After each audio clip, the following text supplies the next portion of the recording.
Hey y'all, this is Lady Ragerton welcoming you to the National Women's Law Center's 2021 Gala with a special edition of We the Feminists. For those who don't yet follow us on Instagram, We the Feminists is your regular, healthy dose of political and social commentary and unapologetic, joyful resistance. I'm Lady Ragerton, a distant relative of Lady Whistledown. Instead of dishing the tea on who's promenading with who, it's my honor to share the latest news on gender and racial equality in the U.S., where the only queens we acknowledge are Michaela Cole, Kristen Clark, Vanita Gupta, and Madam Vice President Kamala Harris. As I was preparing to write to you about the National Women's Law Center's virtual gala, or is it gala? Gala? No. Whatever it is, they needed my help to reflect over the rage from the past year, because it's been 5 years since Solange Knowles released one of the most perfectly produced albums of all time, and we still have a lot to be mad about. Believe me, celebrations are in order too, but we also had several moments this year that left us confused, disappointed, and enraged. An insurrection, Cuomo, Cosby, Texas, just to name a few. Whether it's ending sexual harassment, taxing the patriarchy, challenging beliefs that objectify Black women and adultify Black girls, or protecting reproductive rights within the highest courts, this is why the work at the National Women's Law Center is so critical. I now welcome you to tonight's program. Yours truly, Lady Ragerton.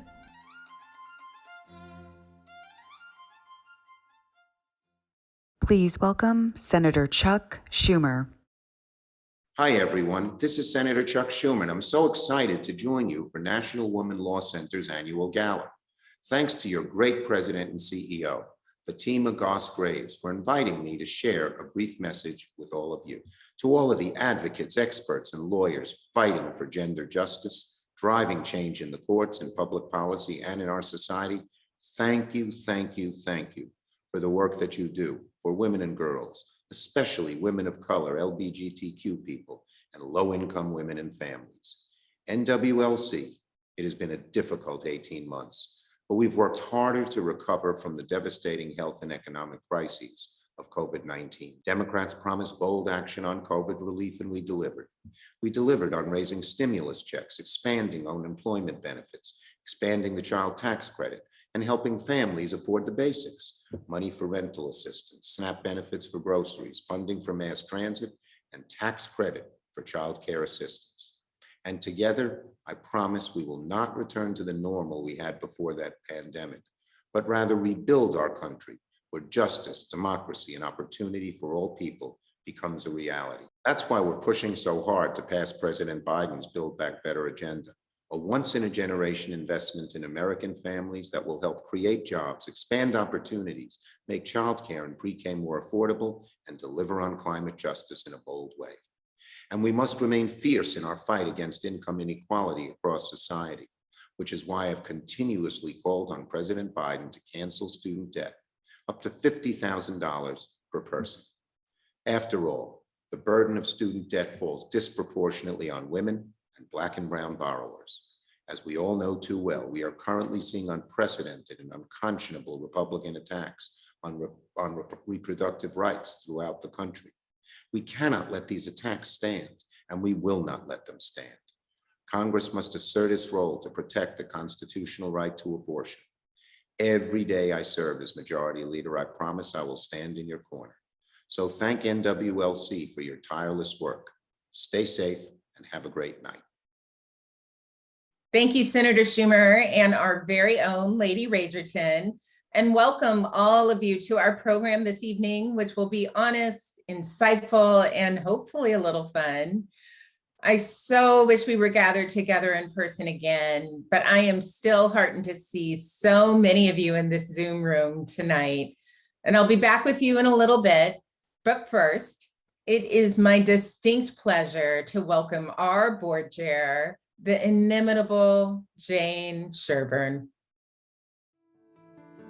Back in 1985, as Hurricane Gloria was bearing down on Washington, D.C., I was facing another disaster. The babysitter for my 4-year-old son had canceled. I was a junior associate at what is now WilmerHale with a major deadline to meet. I had no choice but to gather up my preschooler and head to the office. I will always remember sitting at that conference table with a senior partner, trying to concentrate on the line-by-line editing we were doing together when my son, who I had set up with toys in a corner of the room, started belting, "Rudolph the Red-Nosed Reindeer." I turned red too with exasperation at this predicament and vowed there has to be a better way. And there was. I made the case to my law firm for creating an emergency childcare program. The partners agreed that providing support for working parents would be good for business too. Other firms followed suit. And what was once just a problem for beleaguered moms to solve became an entire industry's responsibility. We didn't just change one firm's childcare policy, we changed the culture too.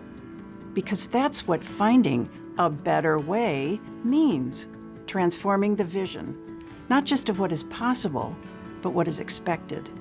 Throughout our history, the National Women's Law Center has helped define that better way and fought to make it real, linking arms with vulnerable communities in the fight for social justice, from championing education and employment policies that unlock the full potential of girls and women, to pushing lawmakers to recognize caregiving as a societal value and collective economic responsibility.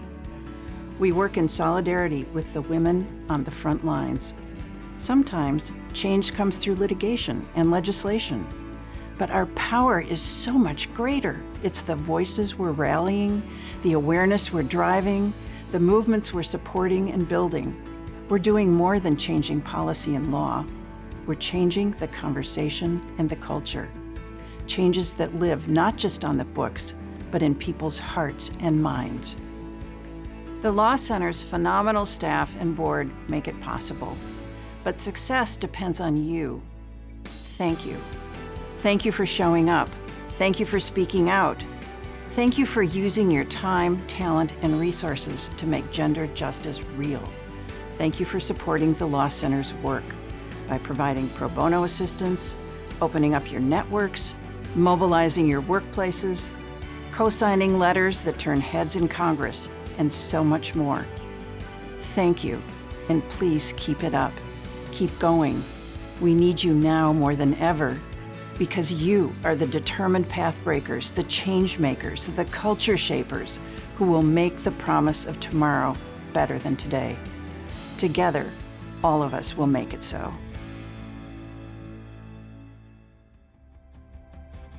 The National Women's Law Center would like to thank those whose generosity has made tonight possible.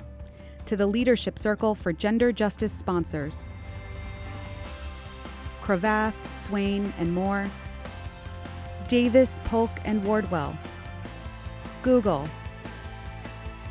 JP Morgan Chase and Company, KPMG LLP, Paul, Weiss, Rifkin, Wharton, and Garrison LLP, PepsiCo Inc., Transamerica Corporation, Uber Technologies Inc., WilmerHale. We are grateful for all of you, the determined pathbreakers, the change makers, the culture shapers. You fuel our work. Please welcome Chris Lawler of the Tampa Bay Abortion Fund in conversation with actress and star of the show Grace and Frankie, Diane Raphael. Chris, I'm so excited to talk to you. This is a true honor, and I'm so thrilled to be in conversation with someone who's doing such incredible work, and it's really so nice to meet you. It's very nice to meet you too. I think this pandemic and going through a global crisis is, or at least for me, one of the takeaways has been, if one of us is not well, then all of us are not well. And how wellness, which has taken on a really horrible pop culture kind of branding meaning, has been really distorted. But the truth is we are especially in the space that you work in, we do all need to be well and to do the work we're doing. And so I just want to start by asking you, how are you? And are you doing well? Well, I appreciate that. This time has definitely been difficult, but I'm really proud of what we're doing, and our work is really important.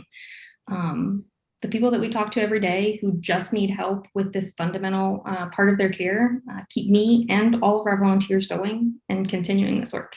I know you're with the Tampa Bay Abortion Fund, and before we even dive into it, could you tell everyone a bit about what an abortion fund is exactly? I mean, I know because I'm very smart, like really just a smart lady, but others might not. So could you talk a bit about what an abortion fund is and how you do your work with it? In general, abortion funds are mutual aid groups that help those seeking abortion services with navigating the unjust and unnecessary barriers to abortion access. There are many different funds across the US. In Tampa Bay Abortion Fund, we also go by TBAF. We provide support in the greater Tampa Bay region.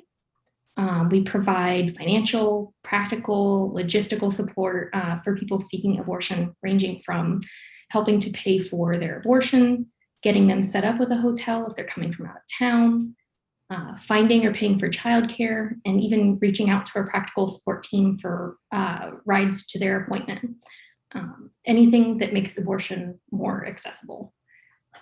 We are a small nonprofit. We rely on a network of volunteers to provide rides, childcare, case management, assistance with the judicial bypass process, abortion doulas, and so much more. We've only been around for about 4 years now, but we've already helped thousands of pregnant people across access abortion care across Florida. Since we came together, our call volume has more than doubled, and this year it's even tripled since the previous year, and we've had over 700 callers just this year alone. At TBAF, as an abortion fund, we believe that everyone, no matter their financial circumstance, should have access to abortion care, and we support our communities in getting that vital care. Supporting your local abortion fund is one of the most direct ways you can improve abortion access in your community. I'm so blown away by what you just said. And it's really, I think sometimes when we talk about abortion and women's issues, quote unquote, whatever that means, that it can be really theoretical. And when we get down to the granular details of what women need and talking about abortion care and child care in the same sentence and the reality of lives and the spaces we hold, access encompasses a lot of other things. So let's get right into the reality of what is happening in this country right now when it comes to abortion, which is basic, essential health care. Fatima, the head of the Law Center, and I'm going to quote this, recently said in a congressional hearing, "A right without access is a right denied." So what an important point, by the way, and it's just breathtaking. Can you talk a little bit about access and how it is showing up or not in how you see it happening in Florida? Absolutely. We're seeing that in Texas for sure.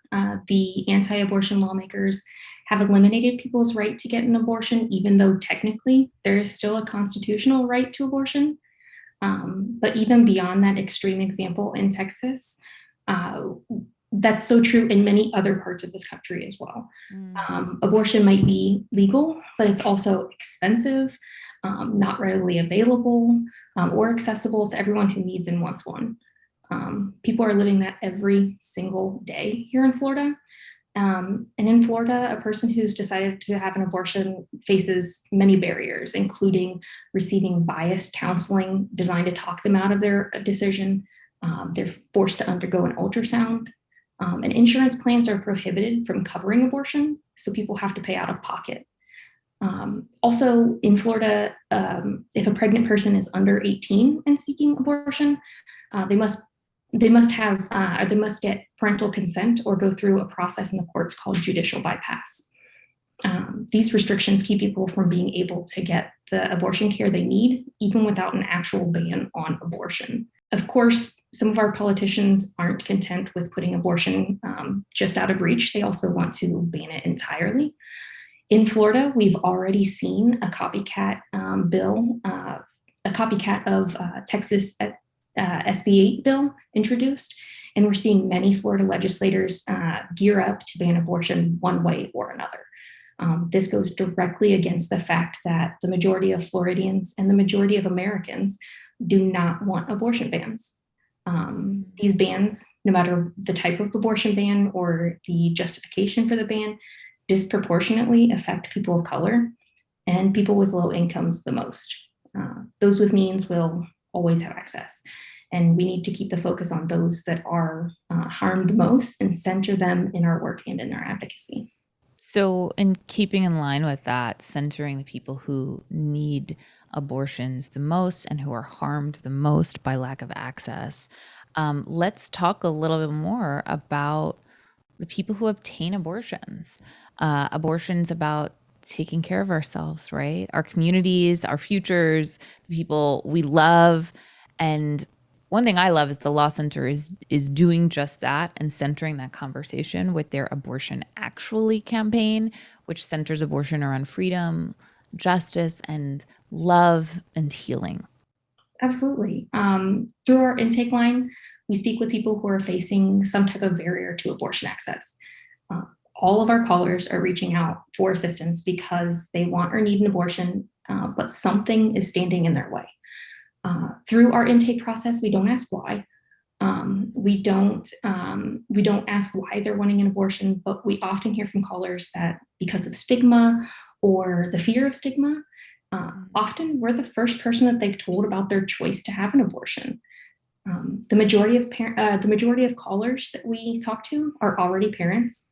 They know firsthand about the struggles for low-income families. Callers talk to us about a multitude of barriers that they're facing, including unnecessary gestational limits in neighboring states, lack of clinics in their communities. These are things that are causing them to travel miles and miles across states or across state lines.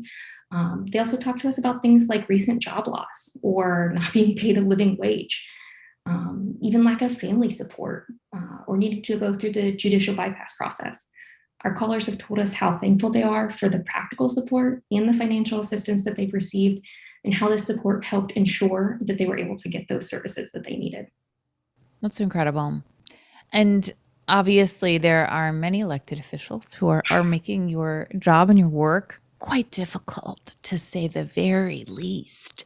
And there's huge legislative challenges that are making abortions really difficult to access for so many people. But in your day-to-day work, what are the obstacles you're facing? What do you need? What are you up against beyond the big picture stuff? I would say funding. Like we talked about earlier, Cold hard cash. Exactly. Yep. The supporting your local abortion fund is, again, one of the most direct ways that people can improve abortion access in their local community. Even if there's no clinic in your community, people have to travel. So the nearest abortion fund could use your help. We encourage everyone to donate to their local abortion fund and also donate their time if you're able to. There's a lot of work that goes into managing abortion funds. And I say to anyone who's listening, your local abortion fund could definitely use your help, donating your time or your money. But beyond that, we can't just rely on our friends and neighbors to help. We also need to encourage philanthropic organizations to donate directly to funding abortion. I'm reminded of a report from earlier this year. Brandy Collins Calhoun from the National Committee on Responsive Philanthropy, even though nearly 912, I believe it was $912 million in foundation funding went to reproductive rights between 2015 and 2019, only 3% 3% of that went to abortion funds. And just that's troubling. Exactly. And that's a key part of access. So we would like to tell philanthropy to, leverage the reputation, to leverage their financial assets, work to destigmatize abortion, empower abortion funds, and secure access for those who are seeking abortions.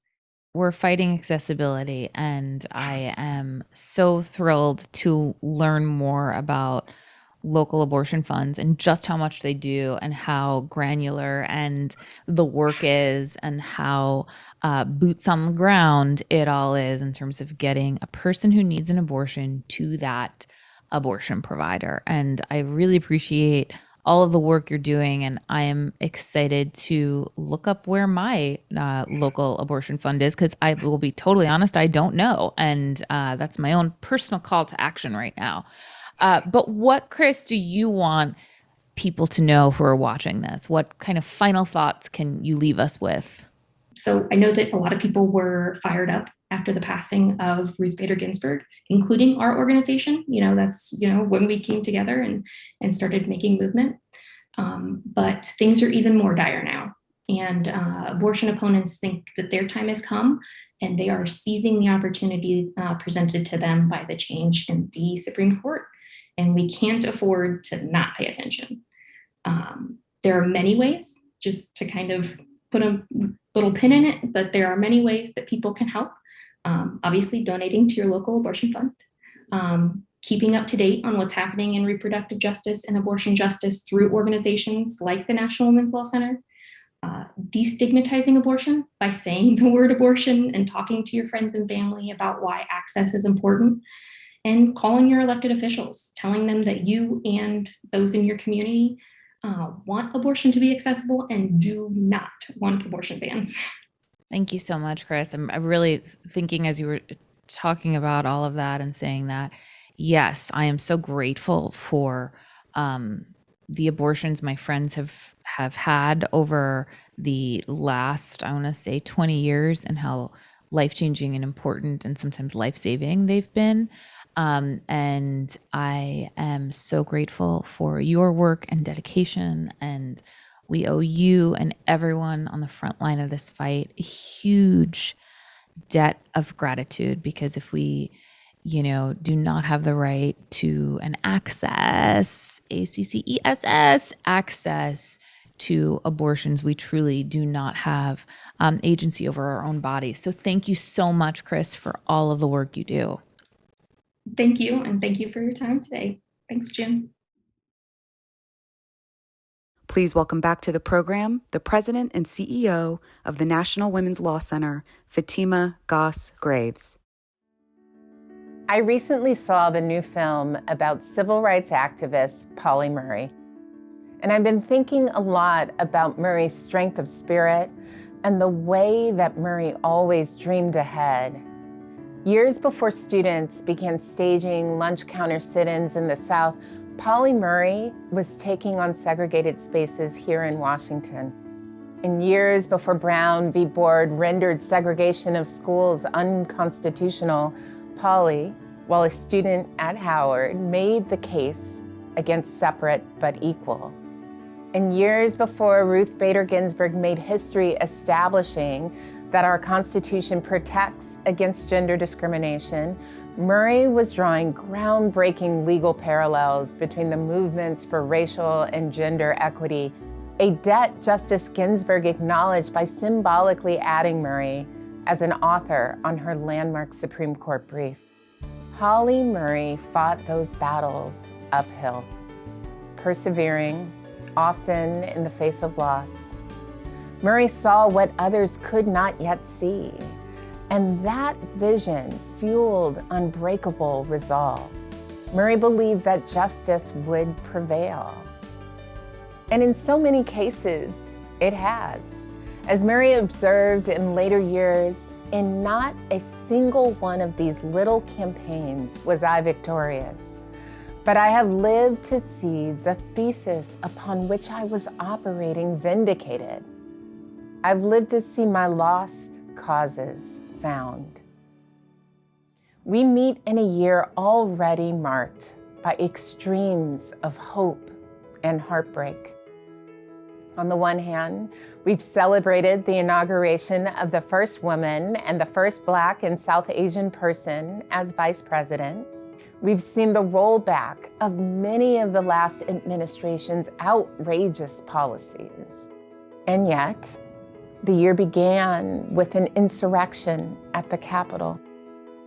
We're still dealing with COVID, and we're facing relentless attacks on our most fundamental rights.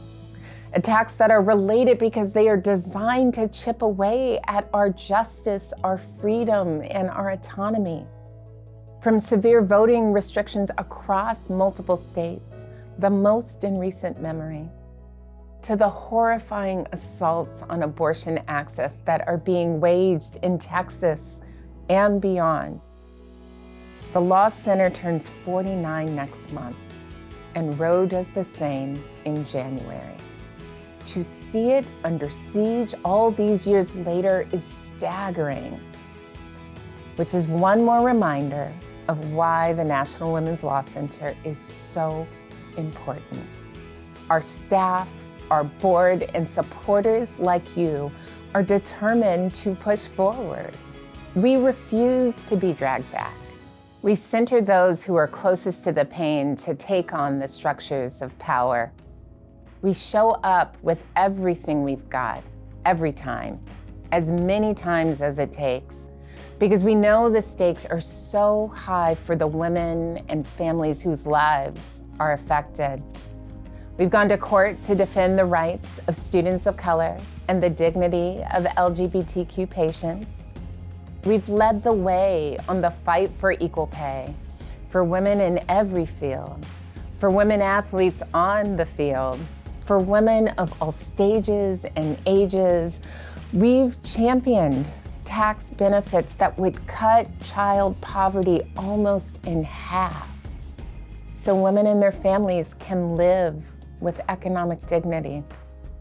And we've continued to defend the rights of survivors of sexual assault and harassment, holding perpetrators accountable in pursuit of healing and justice.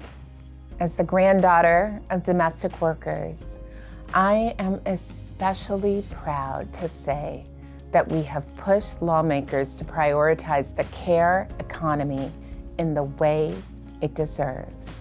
Finally valuing care workers in a way that feels worthy of my grandmothers and the remarkable women who form the backbone of everything that matters in this country. Doing this work can be exhausting, and reading the headlines can be dizzying. But as Pauli Murray wrote half a century ago, hope is a song in a weary throat. So whatever the opportunity, whatever the threat, the Law Center will keep singing that song. Because behind every one of those headlines are people like Pauli Murray, some whose names you would recognize, some you will never know. Parents and advocates, workers, folks who've had abortions, survivors, and yes, the incredible team at the National Women's Law Center. We'll keep hoping when things may seem hopeless. Keep fighting beyond what people think is possible, knowing that victories are won over time. Lost causes will someday be found.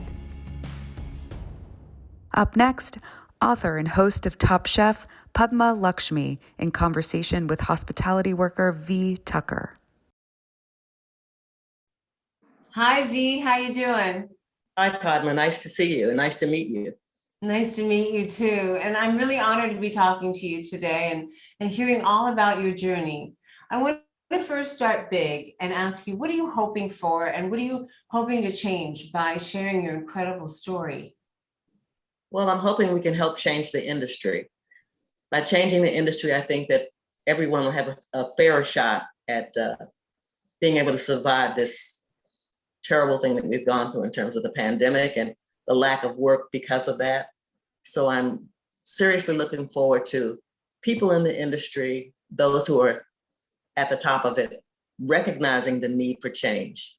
We haven't gotten a paycheck since mid-March, and we are looking at ways in which we could do things that would bring about the change that's needed. I'm so sorry. I mean, when you add the low wages in the sector on top of the fact that Black women are just paid less, I mean, do you think you can ever stop working? I've said this kind of as a joke, but it's not a joke. I'll probably retire 15 minutes before I die because I've got to work. I have to work, you know, and we don't make enough money with one job to be able to meet your needs and your responsibilities. So I will be working for quite some time. Can you tell us what your two jobs are? I work as a banquet server bartender at the U.S. House of Representatives in catering. I also work at the Ronald Reagan International Trade Center in catering. I'm there as a bartender, only a banquet bartender. And I also have another little job where I work at the Salvation Army with children. Mm-hmm. So all my life, I've pretty much worked, 2 and 3 jobs. And that's a sad thing because it gets to the point where you have to do that. It's not I don't want to be home. You sort of have to, you have to work. And you've been working in hospitality since you were 12 years old, right? Yeah, I started working at 12 at the Arena Stage in Washington, D.C. My sisters were working there, and when the gentleman who was doing the hiring said he needed someone else to work the concession stand, they said, well, we've got a sister. They didn't say she was 12, but they said they had a sister, and I came along, and it was really a nice job because I was working on, it was where they had plays at. I could see during some of the breaks, I could go in and see the plays, and that was very, exciting to me. What was your favorite play? Do you remember? Probably Les Miserables. So that was, just hearing that person's story and looking at real life and how it was so similar to people not being able to have what they needed and how that could turn out. Right. A few years back, I became introduced to a organization called Rock DC, and that's a restaurant opportunity center, which started after 9/11 in New York. And a lot of people lost their lives there and in the towers working for Windows of the World. And so there's I realized when I started working with Rock DC that they were people who were listening to the needs of hospitality workers, and there weren't many people that were doing that. So I became a part of that organization. It's probably about 11 years ago. And when the pandemic occurred, I told my coworkers, hey, you've got to join this. You've got to be a part of this. You can't sit on the sidelines and complain and not do anything. You have to, you have to step up and make the change happen that needs to happen. So, so I became more of an activist and got involved with trying to change the system, change the bad, the bad situation that we find ourselves in. So one of the things that you and I do have in common is our love for food and our love for people. And, food always brings people together. And I think you're doing that. You're also, through your activism, bringing people together. And, you guys have come up with some innovative ideas and, you're trying to keep everything all motivated. Talk to me about that a little bit and also about what's next. Well, what we came up with, we started coming together once a week. Actually, we started coming together twice a week, and everybody sort of fell off the, no, I'm not going to really stick around and do this. I don't have time. I'd rather sit home and do nothing. And I kind of convinced my coworkers, no, you want to do something. You want to be in control of your destiny. You don't want to just sit back and wait for a possible unemployment check. I remember telling them that unemployment would end at some time. And when it ends, what are you going to do? So you need to prepare yourself for that ending. So we started doing things. And one of the things we did, I said, we come from a food service background. Why don't we look at cookbooks? I said, we're many people from many places. We've got people from everywhere. And so we have the first cookbook, the first volume of the cookbook is a book about foods from Eritrea and Ethiopia. And so those people, they jumped on it really quickly. They put together a cookbook that was just phenomenal. And the foods are great. We started to sample the foods. They were absolutely fantastic as well. And then we said, so the cookbook is one thing. The next thing was maybe we could do a YouTube channel show, you know, and definitely. So we started looking at that. Nobody had any experience. We were like, okay, what are we going to do here? But anyway, we started looking at that. And then finally, we started to talk about food trucks. And we've got a really, really good idea. And we're moving on that. We've got a really good idea for what to offer up. And it's moving. It's moving slowly, but it's moving. And so I think most of us now are super excited about the possibilities that these three ventures can turn into. I admire you so much. My hat's off to you, V. And I really appreciate all your time and all you're doing. You inspire me, actually. I think that's incredible. And, you know, I hope that this country will do right by you. When I hear that you work for the House of Representatives, and that even doing that, you don't make enough ends meet just to have that. I'm sure it's a full-time job. I know it's on your feet the whole time. My mother was a nurse, you know, and that's hard work. It's manual labor. It's like constantly moving.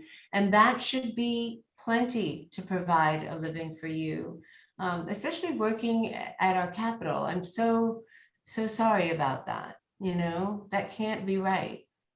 And I just hope we make it right. Thank you. I appreciate that. I will tell you that it's while it's hard work, I was 12 and now I'm 72, almost 73. That's 6 decades. That's a lot. It's not something I had planned on doing. I didn't plan to stay in this industry and work forever. But you know, really it's right now, it's what I have to do. And I pray to be able to encourage others who are coming into the industry, the newbies who are coming in. I want them to understand that they can make this an easier job. And as long as there's breath in me, I can do what I can to help so that it doesn't have to be the job where you're disrespected and where you're underpaid. It doesn't have to be that. You know, I'd like for people to recognize we're the people that feed America. We're those people. We do that. We do it because we love the job. We do it because we should be treated like the Europeans are treated there, and we're not. So we're doing what we can to bring about a change that will see that happen in this country, and God willing, in my lifetime. I hope so too, in your lifetime. Take care. Thank you so much again, V. I really appreciate it. Thank you so much. The Speaker of the House is in the house. Please give it up for the incomparable Speaker, Nancy Pelosi. Hello. As House Speaker, it is a special honor to bring the greetings of the Congress to supporters, partners, and friends of the National Women's Law Center as you gather virtually for your annual gala, reaffirming our commitment to justice for her, justice for all. Thank you for being a force for gender justice, from the courts to Congress to our communities. As a valued partner for progress with our House Democratic Caucus, you have helped to advance workplace justice with more fair pay protections, ensure health justice and the Affordable Care Act so that being a woman is no longer a pre-existing condition, and demand racial and social justice, especially for women of color, the LGBTQ community, and low-income women and families. And I salute your fearless leader, Fatima Goss, who has long led the charge on securing family care services for all, long before the COVID pandemic, which has only strengthened your relentlessness and resolve. Anyone who's ever changed a newborn's diaper, tended to an elderly parent, or cared for a loved one with a disability will agree, caregiving is work. I know this firsthand as a mother of 5 who's changed more diapers than any other member of Congress. Family care is work. It's often wonderful and long undervalued. And as we all know, caregiving responsibilities have disproportionately fallen on women and women of color, especially during the pandemic. Right now, we face a once-in-a-century opportunity to not only return to where we were before, but to build back better with women, empowering women with the tools they need to reach their full potential. That is why we're fighting for many historic initiatives in Congress that advance family care, including the Biden child tax credit, child care, and universal pre-K, home health care, paid family and leave, and more. By ensuring that parents can afford to care for their families, more women will be able to chase their dreams in the workplace and in every place. At the same time, Democrats are continuing to fight back against the radical right-wing assault on our reproductive rights with our House-passed Women's Health Protection Act, because every woman has the right to make her own decisions about her family, her health, and her well-being. This work is crucial to the success of our families, our communities, and our economy, because we believe when women succeed, America succeeds. This fighting reminds us of the importance of having more women at the table leading these conversations on family care. We're proud that in our House Democratic Caucus, women are writing laws and wielding gavels, and my colleagues elected the first woman ever to serve as Speaker. This is Democrats' vision for a gender-just future, where justice for her really does mean justice for all. Thank you again for your leadership and partnership in this fight, and best wishes for a wonderful celebration. From Los Angeles with the first of her 2 special performances this evening, singer and songwriter MILCK. Thank you so much, Speaker Pelosi, and thank you to the National Women's Law Center. I am MILCK, and I am thrilled to be here at the annual gala because I believe in the work that you all are doing, and I'm excited to be a part of this celebration and the continuation of the work. I want to share this song called If I Ruled the World With You because I feel like the song fits the philosophy of this organization. When I wrote this song, I was unleashing my imagination and my hope to verbalize and write into existence the type of world I want to see. So when you listen to the lyrics, you'll see micro changes and macro changes that I desire for the world. As I'm singing, I welcome you to think of your own lyrics. What would you want if you ruled the world? Thank you so much.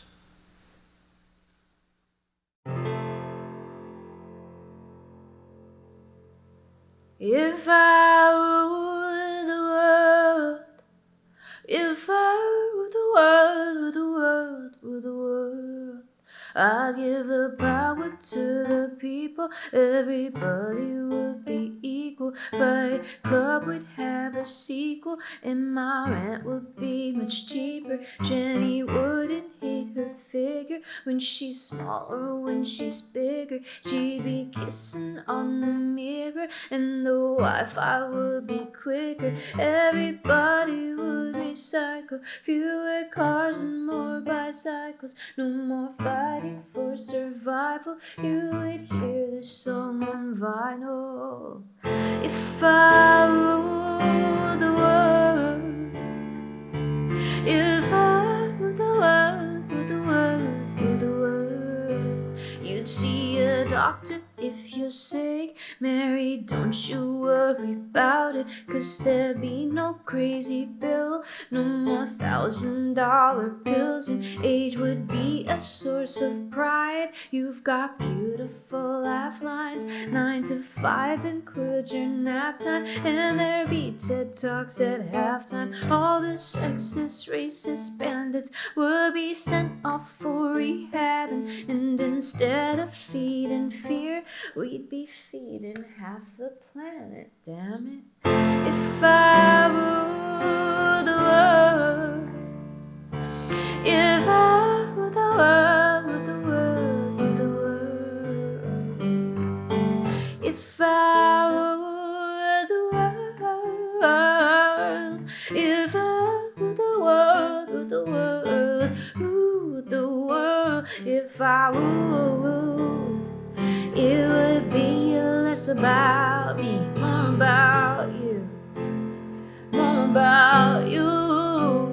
If I ruled, it would be less about me, more about you, more about you.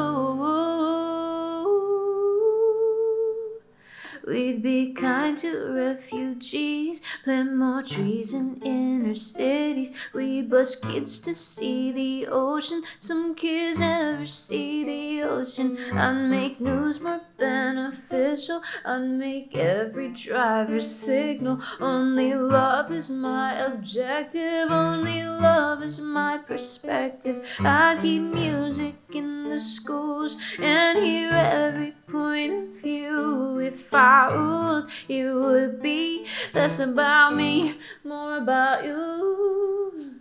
If I ruled the world, if I ruled the world, ruled the world, ruled the world, it would be less about me, more about you, more about you. If I ruled, it would be less about me, more about you, more about you.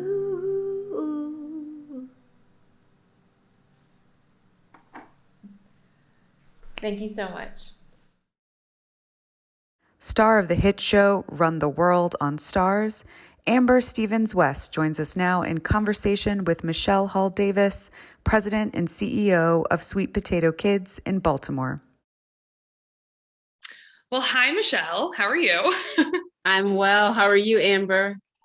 I'm good, thank you. I'm really excited to talk to you today about what you do. So I first have to say a huge thank you and hats off to you as a childcare provider, because this year has been crazy and you guys have had more important work than ever. I am a mom. I've got 2 young girls and I love it. But, you know, people like you make it possible for me to have a family that I can continue to grow, because we need people like you to help take care of these children as they age. So I guess let's just start with what got you into this work. Thank you. I have always had a love for education, and I wanted to make an impact, a generational impact.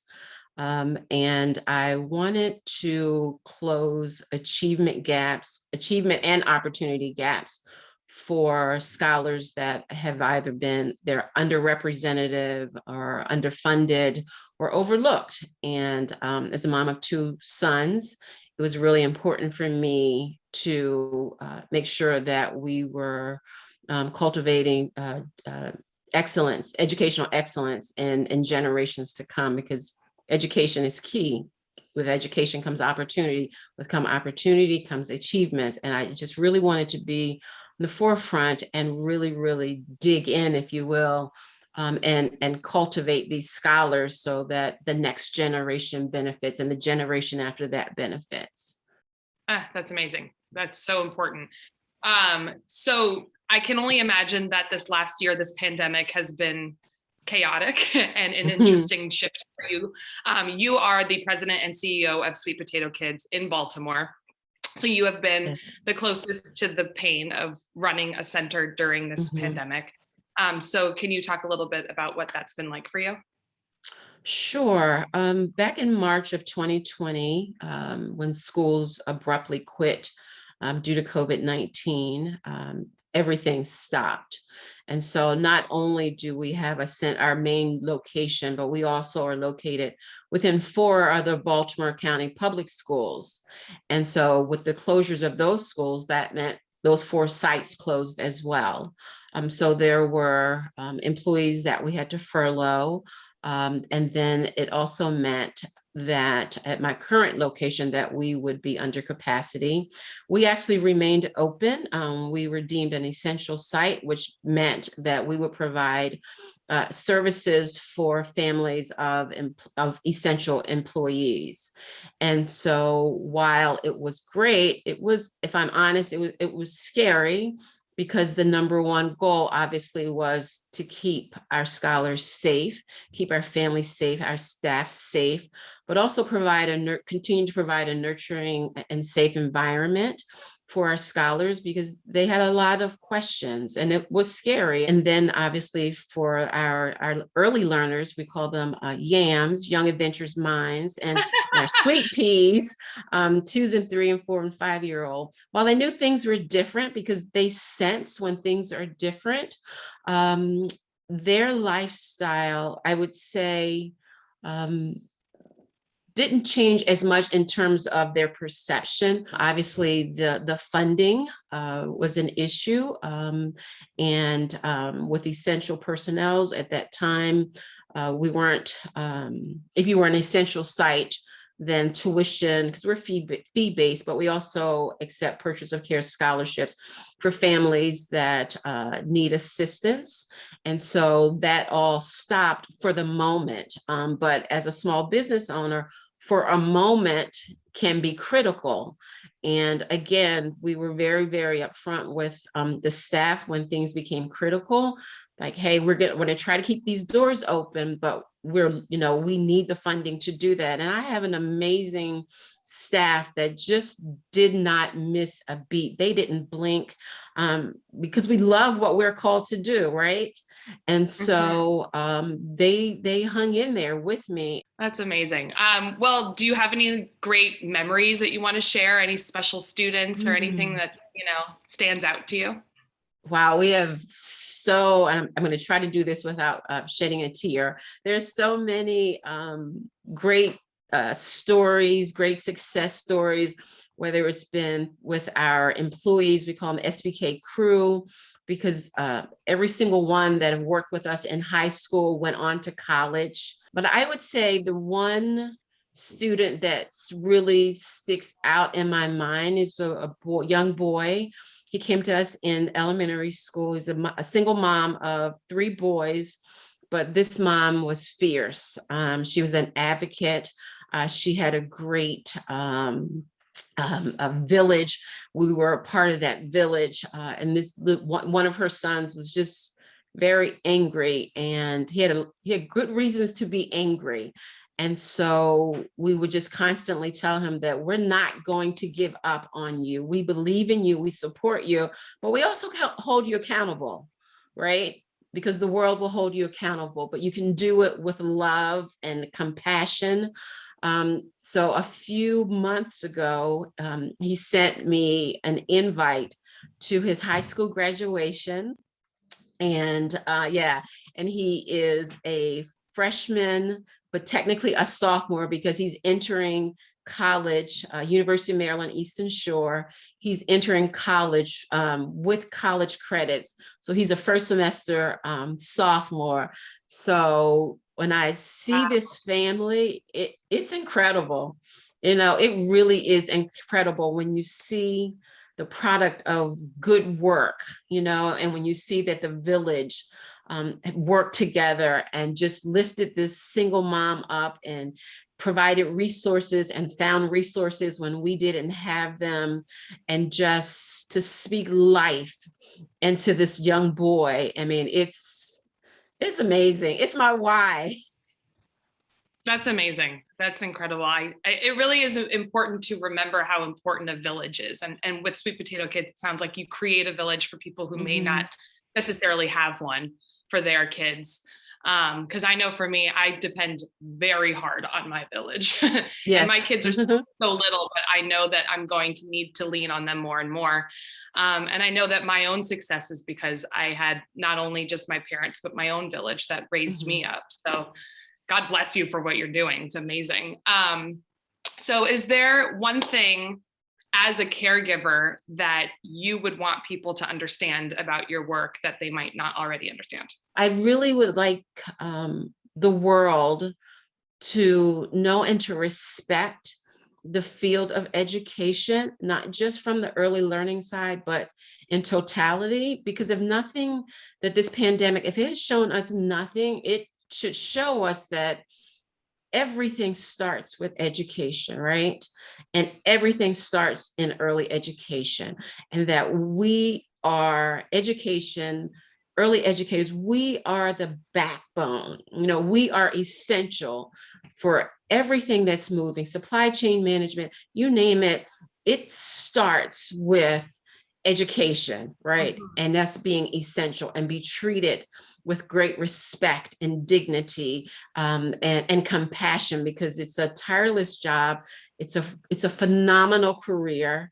The rewards are great, but we need to be able to pay our employees more. It's critical what we do. If you think about what we do is so important, it's so critical. And I don't believe that you can have educators, whether it's in the school system, independent schools, early learning environments, that we're making a difference, that we're giving it our all, and then to go home to our families and try to figure out how to get from A to Z in terms of funding, in terms of great salaries. We've got to do better. We've got to do better. I would argue that it's the most important job there is to our greater society, that we educate people, because that creates opportunity and growth for everyone. So I'm glad you said that. That's so important. Well, this has been a great conversation. Thank you so much. As a mother myself, I am also very invested in making sure that we change this country for the better. And that really means educating children and making sure that they're well supported, and the educators themselves to make sure that they are well supported to continue to do the work that's so important that they do. So do you know, what are your hopes, I guess I should say, what are your hopes for tomorrow, and what's next for the caregivers of America? Yeah, what do I hope for tomorrow? That we're all safe, that we learn to treat each other with compassion and respect. We can agree to disagree, but compassion is key. Again, if nothing else, this pandemic has shown us we have to be compassionate, and that starts at an early age. What do I hope for tomorrow in terms of this field? That we would continue to grow in terms of our education, in terms of respectability, in terms of professionalism. I would hope that we would begin to really focus on equity in education. It shouldn't matter your zip code, that you don't have access to high quality programming, high quality education. It shouldn't matter that you live here and not there. Absolutely. Well, thank you so much, Michelle. It was so nice talking to you today. And thank you again for all of the great work that you do. And I look forward to hearing more success stories from all your students. Yes, thank you so very much. And thank you for taking the time to speak with me. It was my pleasure. Thank you. Yeah, thank you. In a year that brought a lot of chaos, we also had much to celebrate. Here are a few moments that brought us joy and are helping us look forward to the future. One moment of joy for me has been the countless women, particularly athletes, who have been advocating for their mental health this year. Yeah, I say put mental health first. I've admired how Simone Biles, Naomi Osaka, and Sha'Carri Richardson have reminded us that we don't have to sacrifice our mental well-being for a job. Meghan Markle using her platform at the Archwell Foundation to empower women and girls. Earlier this year, she met with the president of Girls Incorporated, our very own Fatima Goss, and a group of teenage girls to discuss the challenges and joys they have, both because of the pandemic and beyond. Here are the nominees for writing for a limited or anthology. Michaela Cole winning an Emmy for her writing on the HBO series I May Destroy You was a major moment of joy. Michaela Cole. She wrote the very story that scared her, creatively uplifted the experiences of survivors, and is inspiring all of us to do the same. Britney Spears being free from that egregious conservatorship and getting engaged, that's all the joy I need. What happens when you combine rage with music? You get a feminist moment of joy from the Linda Lindas, a punk band whose song Racist Sexist Boy went viral earlier this year. A major moment of joy has been women of color elected and appointed in positions of power, like Vanita Gupta, Kristen Clark, and Kamala Harris, or shall I say, Madam Vice President Kamala Harris.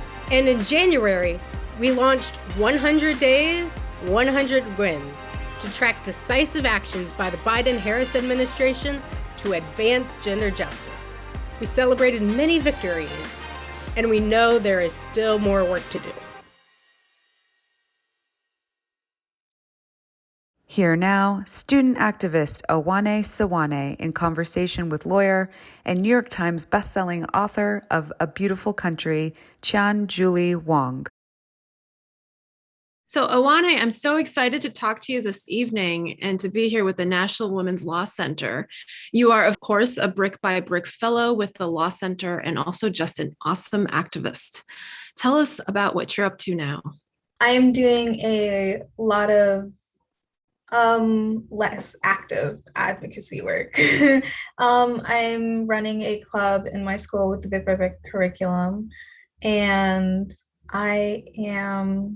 I have a lot of big plans, but we definitely need organization and to get stuff going. But I have a lot of stuff in the works that I don't want to say now, but it's going to be big. So as you know, my new book, Beautiful Country, is about being undocumented in the United States, but it's also about growing up and the compounding effects of being a young person with one or multiple marginalized identities and the various culture struggles that may come with that. I know that's something that resonates with you as well, and I'd love to hear about how that's showing up for you and your friends right now, especially as we fight our way through this pandemic.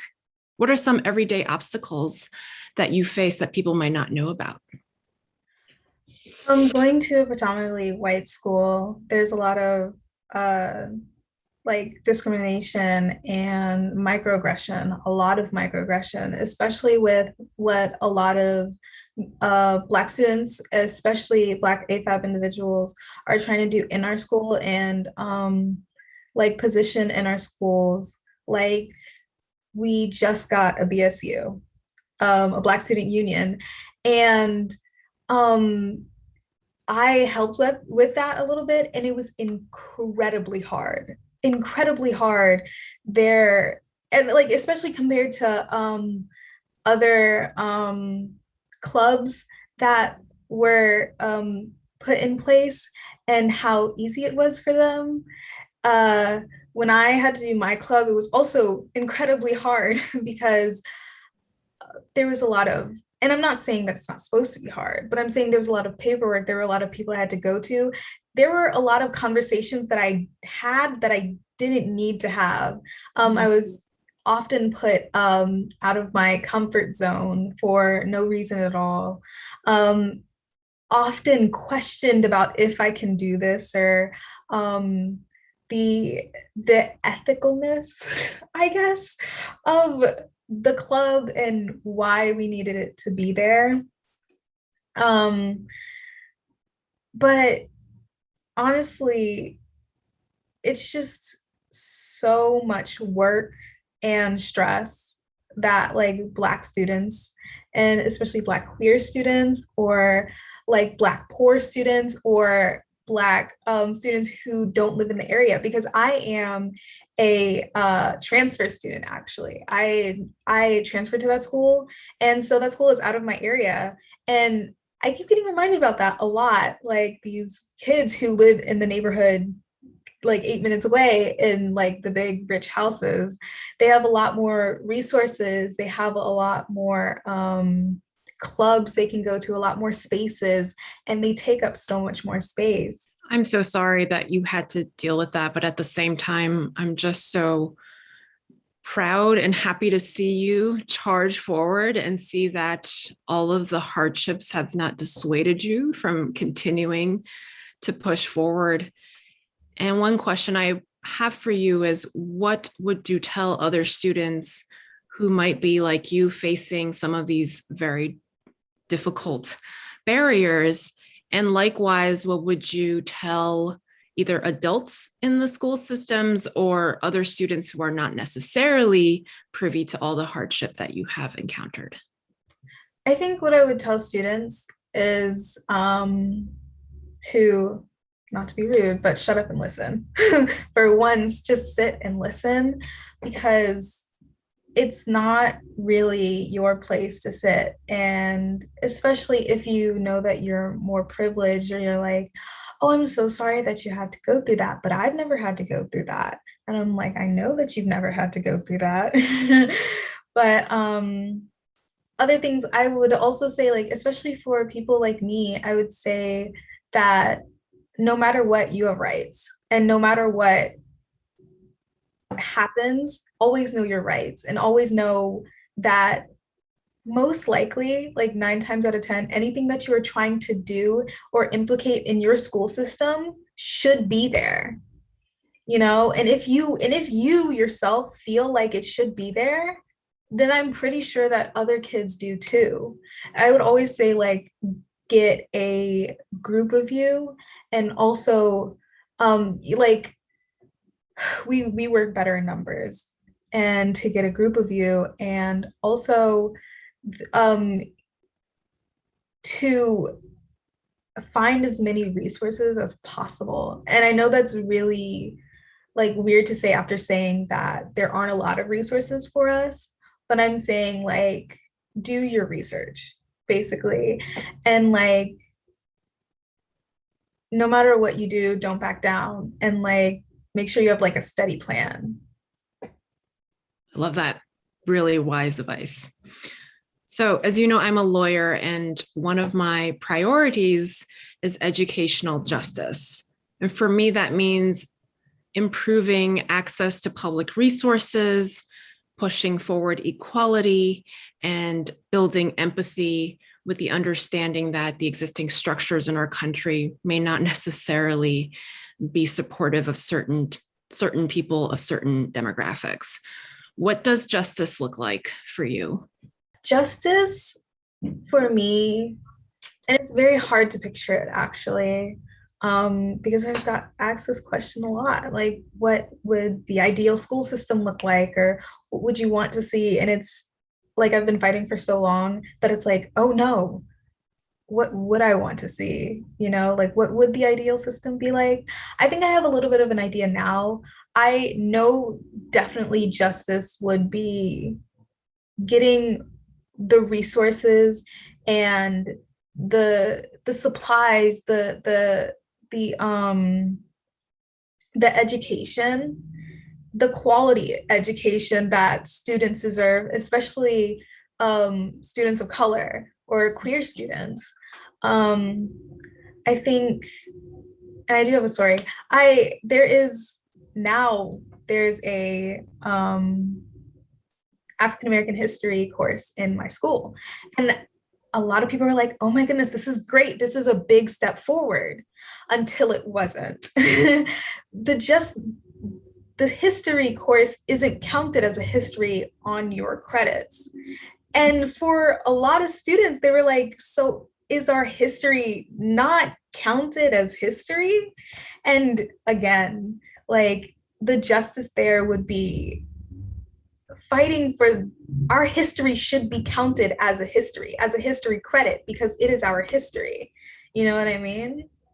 Yeah, and that affects you on both a practical level, and that you should get that credit, but also on a psychological and real life level, and that it signals to you that something about the history of people who you connect with, who represent you and your culture and heritage, is not valid or recognized. And that's definitely a big barrier. So many of us are still writing or really learning to reclaim our own stories. And I see that you really have a good sense of who you are.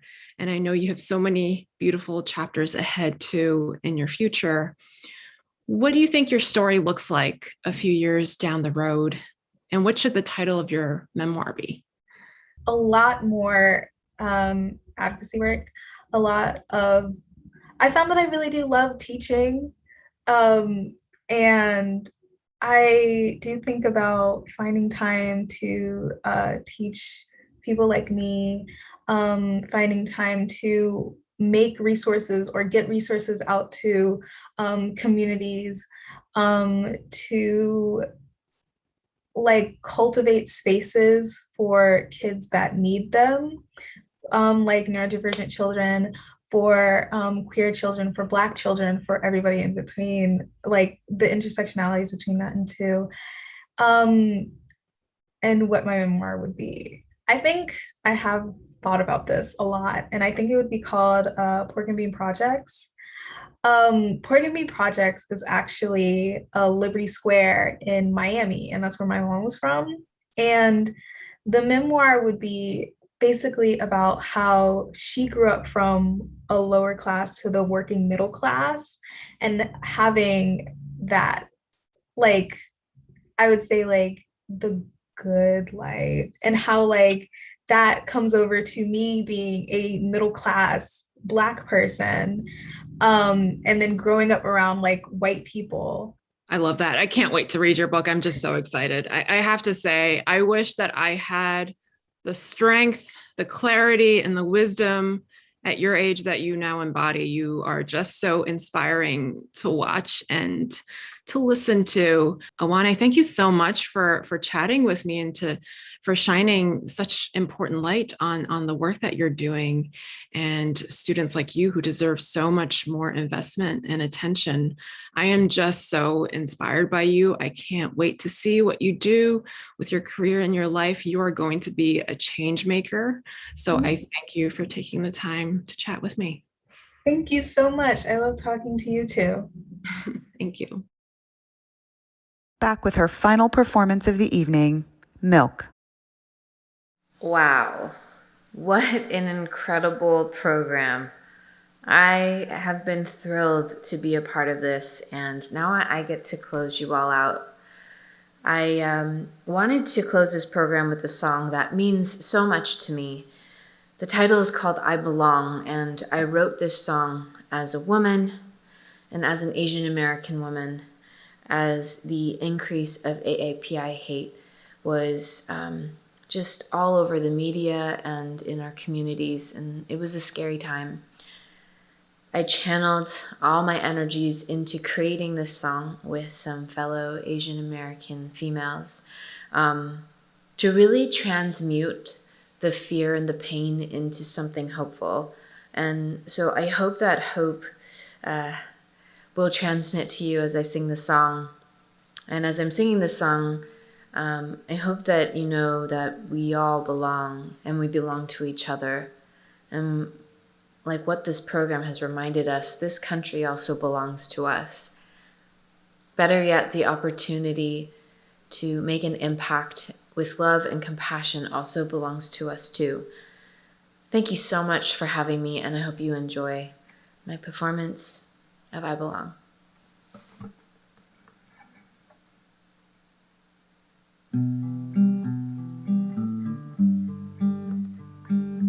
Ooh, I belong. Ooh, I belong here. Ooh, I belong. I belong. I've been doing the most, out of breath just to show that I deserve to be here too. What I'm growing to know is I've always been home. There's nothing more for me to prove. Ooh, I belong. Ooh, I belong here. Ooh, I belong. I belong. We all got faulty tapes, looping doubts, looping pain, dusty anthems we don't need. But we got what it takes for the cycle to break. Revolution lives in me. Ooh, I belong. Ooh, I belong here. Ooh, I belong. I belong. No matter where we go, go. No matter where we've been before. Don't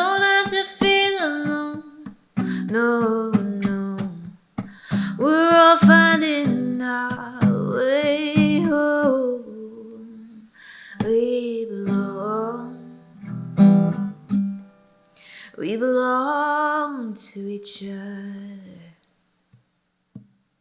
No matter where I go, I belong. No matter where I've been, I belong here. I'm not alone, I belong.